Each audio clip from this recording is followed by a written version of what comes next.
Amados hermanos y amigos, hoy vamos a tratar un tema de enorme importancia bíblica, histórica y teológica. Y lo digo con toda seriedad. Pocas doctrinas han influido tanto en la manera en que muchos evangélicos leen la profecía, entienden el estado de Israel y reaccionan ante los conflictos del Medio Oriente como el sistema conocido como dispensacionalismo. El análisis será presentado como una posición que ha tenido un impacto profundo no solo en la escatología, sino también en la política internacional y en la ética cristiana. Durante décadas, millones de creyentes han sido enseñados a pensar que el Estado moderno de Israel ocupa el centro del plan profético de Dios. Se les ha dicho que apoyar incondicionalmente a Israel es una exigencia de la fe, que toda guerra en el Medio Oriente tiene un sentido profético especial y que la fidelidad a Dios se mide, en parte, por la postura que uno asume frente a esa nación. Pero la pregunta que debemos hacernos no es qué tan popular es esa idea, sino si realmente es bíblica. Porque al final del día, la cuestión decisiva no es si una interpretación suena emocionante, ni si produce titulares impactantes, ni si parece encajar con los acontecimientos del mundo. La cuestión decisiva es esta. ¿Qué enseña la Escritura? ¿Es el Estado moderno de Israel el centro del programa redentor de Dios? ¿O es Cristo el centro? ¿Hay dos pueblos de Dios con dos destinos paralelos? ¿O hay un solo pueblo redimido en el Mesías? ¿Debe la Iglesia leer el Antiguo Testamento aisladamente o debe leerlo a la luz del Nuevo Testamento?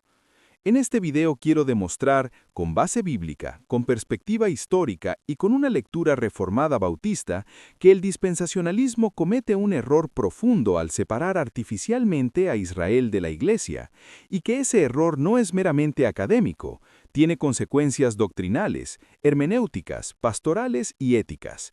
Estaremos afirmando precisamente que esta postura ha llevado a muchos creyentes sinceros a justificar guerras, a minimizar injusticias y a trasladar al Estado moderno de Israel una devoción que solo le corresponde a Cristo.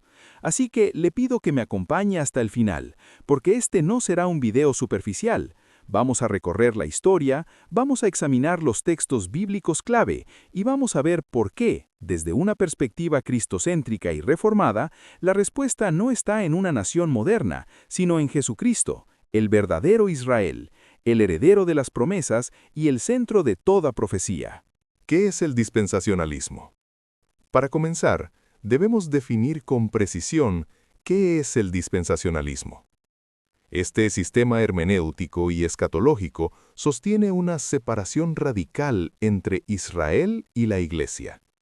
En otras palabras, no ve a la Iglesia como el pueblo de Dios en continuidad tipológica y cumplida con las promesas del Antiguo Testamento, sino como una entidad diferente y paralela al Israel étnico. Dios tendría dos líneas distintas dentro de la historia de la redención.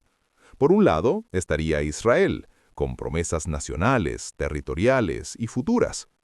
Por otro lado, estaría la Iglesia, con promesas espirituales o celestiales. De esta forma, el dispensacionalismo termina construyendo dos programas paralelos, dos trayectorias distintas y, en la práctica, dos centros de interés dentro del plan divino. Pero queremos rechazar esta idea, afirmando que no hay dos programas redentores paralelos, sino uno solo, con Cristo como su centro. Ahora bien, ¿qué ocurre cuando usted adopta esta estructura? Ocurre que el Estado moderno de Israel comienza a adquirir una importancia desproporcionada. Ya no es simplemente una nación contemporánea que debe ser evaluada moral y políticamente como cualquier otra, sino que pasa a ser visto como una pieza casi sagrada del rompecabezas profético. El resultado es que la profecía deja de girar principalmente en torno a Cristo y comienza a girar, en la mente de muchos, en torno a una geopolítica concreta. Y ahí está uno de los problemas más serios, porque cuando una doctrina desplaza el centro desde Cristo hacia otro objeto, aunque use lenguaje bíblico, ya ha comenzado a torcer el eje de la revelación. Concluimos, precisamente, que no hay tierra, nación ni gobierno que deba recibir el nivel de devoción que algunos dispensacionalistas dan al Estado de Israel. Solo Cristo merece esa devoción absoluta. El origen histórico del dispensacionalismo. Uno de los argumentos más contundentes contra este sistema es su novedad histórica. El dispensacionalismo noverno no tiene raíces en la Iglesia antigua, ni en los padres, ni en la Reforma, ni en las confesiones históricas del protestantismo. Su arquitecto principal fue John Nelson Darby en el siglo XIX, dentro del movimiento de los Plymouth Brethren. Esto es muy importante porque muchas veces estas ideas son presentadas como si fueran simplemente la lectura normal de la Biblia, pero históricamente no lo son. Son desarrollos modernos. Darby propuso una visión fragmentada de la historia de la redención, organizada en dispensaciones, y articuló una separación tajante entre Israel y la Iglesia. Más tarde esas ideas fueron popularizadas por la Biblia de referencia Scofield, la cual colocó notas dispensacionalistas junto al texto bíblico y logró formar, por medio de la lectura devocional misma, a generaciones enteras de creyentes. Esa difusión es uno de los factores decisivos de su expansión. Por cierto, que esa Biblia de referencia de Scofield ha sufrido varios cambios. Han tenido que ir solucionando los problemas que presentaba el dispensacionalismo clásico en sus inicios. Todavía se continúa modificando, pues podemos ver hoy que existe también el dispensacionalismo progresivo, tratando de corregir los tantos errores del dispensacionalismo clásico. Y después vino la cultura popular evangélica, libros sensacionalistas, conferencias proféticas, programas de radio, películas apocalípticas y más recientemente novelas y series que convirtieron al dispensacionalismo en el marco mental por defecto de millones de cristianos. Lo que comenzó como una innovación teológica del siglo XIX, terminó llegando al púlpito, al seminario, al devocional familiar, a la política y hasta a la imaginación colectiva de comunidades enteras. El documento recuerda incluso que esta novedad histórica debería despertar una seria sospecha hermenéutica. Permítame decirlo con claridad, Wilfredo. Cuando una doctrina esencialmente novedosa aparece en el siglo XIX y pretende reorganizar toda la escatología bíblica en contra del testimonio previo de siglos de cristianismo, al menos debemos tener prudencia. No todo lo nuevo es falso, pero cuando lo nuevo contradice la manera en que la Iglesia ha entendido por siglos la unidad del plan redentor en Cristo, no estamos ante una pequeña corrección, sino ante una reconfiguración mayor. Los presupuestos teológicos del sistema. Ahora bien, ¿sobre qué pilares descansa el dispensacionalismo? Se pueden identificar varios presupuestos fundamentales. El primero es un literalismo rígido en la interpretación del Antiguo Testamento. Según este enfoque, las promesas hechas a Israel deben cumplirse de manera estrictamente nacional, territorial, étnica y futura. Si Dios prometió tierra, entonces esa tierra debe leerse de forma geopolítica. Si prometió Jerusalén, entonces se piensa en la Jerusalén terrenal. Si habló del templo, entonces se anticipa un templo físico futuro. El segundo presupuesto es la ya mencionada distinción absoluta entre Israel y la Iglesia. El tercer elemento es el esquema del rapto pretribulacional, en el cual la Iglesia es retirada antes de la gran tribulación para que Dios retome su programa con Israel. El cuarto es la expectativa de un milenio literal y terrenal, con un protagonismo futuro de Israel nacional. Y el quinto es la lectura de los acontecimientos del Medio Oriente como cumplimiento directo y visible del programa profético. Todo esto forma un sistema coherente internamente, pero profundamente problemático cuando se confronta con la manera en que los apóstoles interpretan las promesas de Dios. Aquí está el punto crucial. El sistema no solo interpreta profecías, también establece de antemano una rejilla por medio de la cual el creyente va a leer la Biblia, la historia y las noticias. Cuando esa rejilla está mal construida, termina deformando todo lo demás. Y eso es exactamente lo que el documento denuncia, una hermenéutica que se niega a leer el Antiguo Testamento a la luz del Nuevo. Israel como centro del drama profético. Una vez aceptados esos presupuestos, el siguiente paso es inevitable. Israel pasa a ser visto como el centro del drama escatológico. En la teología dispensacional, El pacto abrahámico se convierte en una garantía territorial permanente para la descendencia física de Abraham, y el Estado moderno de Israel es interpretado como un eslabón del cumplimiento profético. Por eso, Génesis 12:3 se cita con frecuencia: «Bendeciré a los que te bendijeren y maldeciré a los que te maldijeren». Pero el documento responde que ese texto no puede aislarse de su contexto pactual y cristológico para transformarlo en un cheque en blanco a favor de un Estado moderno. Pablo interpreta la promesa a Abraham como cumplida en Cristo y extendida a las naciones por medio del Evangelio. Además, la simiente de Abraham es presentada como singular, Cristo. Por lo tanto, apoyar ciegamente a un gobierno secular moderno no es honrar el pacto abrahámico, es confundir etnicidad con pacto y política con teología. Esta es una observación fundamental. El problema no es solamente que se use mal un versículo. El problema es que se toma una promesa del pacto, se la extrae de su desarrollo redentor, se ignora su interpretación apostólica y se la aplica directamente a un estado contemporáneo como si nada hubiera ocurrido entre Génesis y el siglo XXI. Pero entre Génesis y hoy ocurrió algo central. Vino Cristo. Y cuando Cristo viene, no deja intacta la forma antigua de leer las promesas, las lleva a su cumplimiento, las concentra en su persona y las expande hacia una escala mayor. Esa es precisamente la lógica del Nuevo Testamento. El sionismo cristiano y sus consecuencias políticas. Aquí entramos en uno de los aspectos más delicados del tema. Veremos cómo el dispensacionalismo ha desembocado, en muchos contextos evangélicos, en sionismo cristiano, que consiste en un apoyo político, teológico y emocional casi incondicional al Estado de Israel. A estos se les suele llamar reinfanitas. Amado hermano que nos escucha, en este marco del dispensacionalismo, las guerras, las ocupaciones territoriales, las tensiones diplomáticas y los conflictos armados dejan de ser evaluados primero desde la ética bíblica y pasan a ser interpretados principalmente desde un supuesto guión profético. El resultado es que muchos creyentes terminan defendiendo acciones del Estado de Israel no porque sean justas, sino porque encajan con su esquema escatológico. Quiero decirles que numerosos líderes dispensacionalistas han respaldado conflictos militares relacionados con Israel o convenientes para sus intereses geopolíticos bajo el argumento de que así debe ser, porque la profecía lo demanda. No puedo entender que líderes cristianos estén alegres al ver que una nación es bombardeada, en la cual también mueren miles de personas inocentes y de entre ellos muchos de nuestros hermanos cristianos. Y aquí aparece la fractura ética, porque una vez que la guerra se teologiza como necesidad profética, la compasión empieza a desaparecer. Las muertes de civiles pueden ser minimizadas.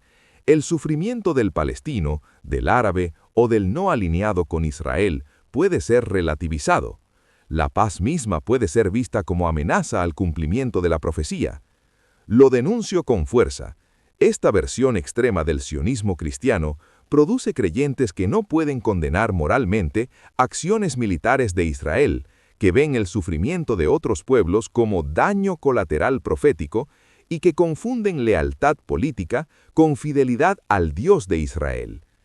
¿Acaso no se acuerdan de que Dios demanda de nosotros que amemos hasta nuestros propios enemigos? ¿Cómo es posible que un cristiano aplauda las masacres de miles de palestinos inocentes, incluyendo miles de mujeres y niños, por el solo argumento falso y antibíblico de que Israel es el pueblo de Dios y deben poseer la tierra que según ellos les pertenece? Dan náuseas ver a cristianos con esta actitud. Y aquí yo quiero hablar con mucha seriedad. Una teología que anestesia la conciencia moral del creyente frente al dolor humano, aunque cite profecías, ha perdido de vista el corazón del Evangelio, porque el Señor no nos llamó a celebrar la sangre derramada, sino a amar al prójimo, a hacer justicia, a ser pacificadores y a reflejar el carácter del Rey. Apelamos precisamente a Mateo 22, 37-39. Jesús le dijo: «Amarás al Señor tu Dios con todo tu corazón y con toda tu alma y con toda tu mente. Este es el primero y grande mandamiento. Y el segundo es semejante: amarás a tu prójimo como a ti mismo. Miqueas 6:8. Oh hombre, Él te ha declarado lo que es bueno, y qué pide Jehová de ti: solamente hacer justicia, y amar misericordia, y humillarte ante tu Dios. Mateo 5:9. Bienaventurados los pacificadores, porque ellos serán llamados hijos de Dios. Para mostrar que esta postura es éticamente inconsistente con el mandato cristiano. No quisiera pensar, pero viene a mi mente lo siguiente: dentro de unos cuantos años, la historia de la Iglesia va a recoger, como uno de los tiempos más oscuros, la existencia de una doctrina que se alejó del verdadero evangelio, llamada el dispensacionalismo sionista. El error hermenéutico fundamental. Llegamos ahora al corazón del análisis, el error hermenéutico. Podemos afirmar con claridad que el problema más grave del dispensacionalismo es su negativa a leer el Antiguo Testamento a la luz del Nuevo. Desde la hermenéutica reformada y el principio de analogía de la fe, la Escritura interpreta la Escritura, y el Nuevo Testamento es la clave autorizada para comprender el Antiguo.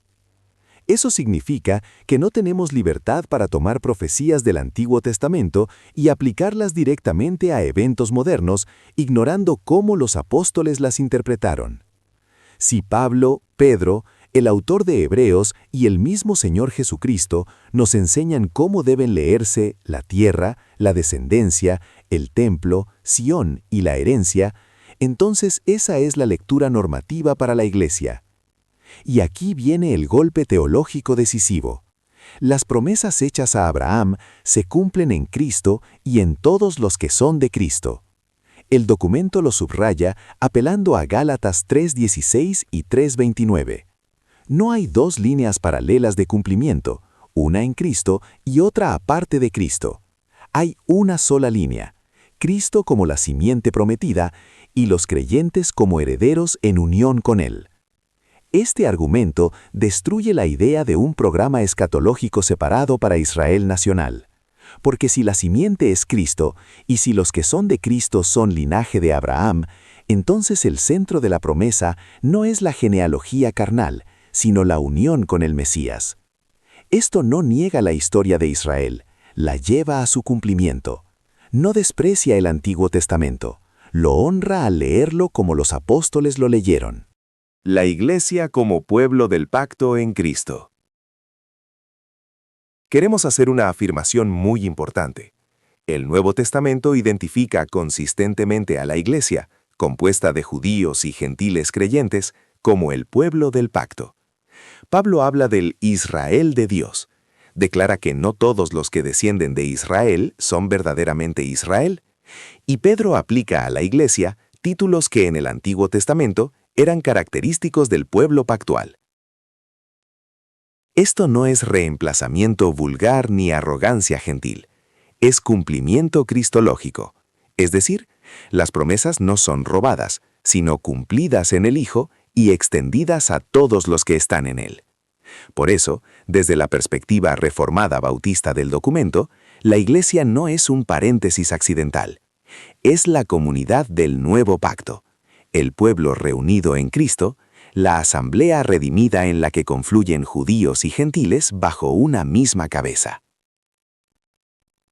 Y esto, a mi juicio, devuelve a la Iglesia su verdadera dignidad bíblica, porque una de las consecuencias del dispensacionalismo es que reduce a la Iglesia, la relega, la convierte en una etapa temporal secundaria frente a un supuesto programa principal que tendría que ver con Israel nacional. Pero el Nuevo Testamento no presenta así a la esposa de Cristo. La presenta como el pueblo comprado con sangre, edificado sobre el fundamento apostólico, unido al Hijo eterno y coheredero de las promesas. Para los dispensacionalistas, Dios tiene una esposa que es Israel y una amante que es la Iglesia, que supuestamente llegará el día en el cual será arrebatada hacia los cielos a una supuesta boda, mientras que aquí en la tierra Dios se dedicará a su esposa Israel. ¿Acaso esto no le suena totalmente antibíblico? El pacto abrahámico y la herencia en Cristo. Sostenemos que las promesas territoriales son tipológicas y encuentran su plenitud no en una posesión política moderna, sino en la herencia escatológica asegurada por Cristo para su pueblo. Reducir las promesas de Abraham a un pedazo de tierra en el Levante es empobrecer la grandeza del Evangelio. Esa frase es importante porque apunta al corazón del problema. Si Dios prometió a Abraham una herencia que en Cristo se expande y culmina en la nueva creación, entonces reducirlo todo a una geografía nacional presente es retroceder en vez de avanzar. Aquí conviene recordar que Pablo no dice que Abraham sería heredero simplemente de Canaán, sino heredero del mundo. Y si eso es así, entonces la promesa de la tierra no desaparece, pero sí se universaliza en Cristo. El dispensacionalismo, al insistir en una lectura rígidamente nacional, termina achicando la promesa en lugar de verla en su plenitud escatológica. Y lo mismo sucede con Génesis 12:3. El documento recuerda que Pablo interpreta esa promesa en clave cristológica y misionera. El Evangelio a las naciones, la bendición abrahámica extendida por medio de Cristo. Por lo tanto, usar ese texto como blindaje teológico para un gobierno contemporáneo es una lectura gravemente equivocada. Cristo, el verdadero Israel. Llegamos ahora al clímax del argumento. Sostenemos de forma contundente que Jesucristo es el verdadero Israel. Mateo estructura su evangelio de tal manera que Jesús recapitula la historia de Israel. Desciende a Egipto, pasa por el agua, es probado en el desierto y sube al monte. Lo que Israel fue de manera tipológica e imperfecta, Cristo lo es de manera verdadera y perfecta. Este es un punto teológico de enorme importancia. Porque si Cristo es el verdadero Israel, entonces toda promesa dada al pueblo pactual encuentra en él su forma final, plena y definitiva. Él es el Hijo fiel, Él es el siervo perfecto, Él es el descendiente de Abraham, Él es el rey davídico, Él es el templo verdadero, Él es el heredero de todo. No debemos preguntar primero qué relación tiene el Estado moderno de Israel con las profecías, sino qué relación tiene Cristo con cada promesa del Antiguo Testamento. Y la respuesta bíblica es clara. En Él son todas las promesas sí y amén. No en un pedazo de tierra administrado por un gobierno secular, sino en el Hijo eterno de Dios que murió, resucitó y reina desde la diestra del Padre. Esta es la línea que, en mi opinión, debe gobernar toda la discusión. Mientras uno siga preguntando primero por el Estado de Israel, por las fronteras, por la diplomacia o por los titulares del día, seguirá atrapado en una lectura horizontal y politizada. Pero cuando uno pregunta por Cristo, el paisaje entero cambia. Porque Cristo no es una pieza más del sistema, es el centro del sistema. No es una nota al margen de la profecía, es su cumplimiento viviente. Conclusión pastoral y apologética. Entonces, ¿qué debemos concluir? Debemos concluir que el dispensacionalismo, especialmente en su forma sionista cristiana, representa una desviación hermenéutica seria y costosa. El documento lo dice con palabras muy fuertes. Al separar artificialmente a Israel de la Iglesia, al convertir a un Estado secular moderno en eje del plan escatológico de Dios, y al justificar guerras y muertes bajo el argumento de que la profecía debe cumplirse, este sistema ha producido creyentes sinceros, pero profundamente equivocados. La respuesta no es odio, ni desprecio, ni antisemitismo, todo lo contrario. Terminamos recordando que amar al pueblo judío, como amar a cualquier pueblo, significa predicarles a Cristo crucificado y resucitado, el Mesías prometido que ya vino. Significa juzgar a todas las naciones con la misma vara de justicia. Significa no otorgar a ningún Estado moderno un rango redentor que la Escritura no le otorga. Y significa afirmar con reverencia y convicción que solo Cristo merece devoción absoluta. Permítame cerrar así. La Iglesia no necesita una escatología que la distraiga de Cristo. No necesita una hermenéutica que vuelva a las sombras cuando la sustancia ya ha venido. No necesita una política revestida de profecía que la haga insensible al sufrimiento humano. La Iglesia necesita volver a leer toda la Biblia con los ojos de los apóstoles.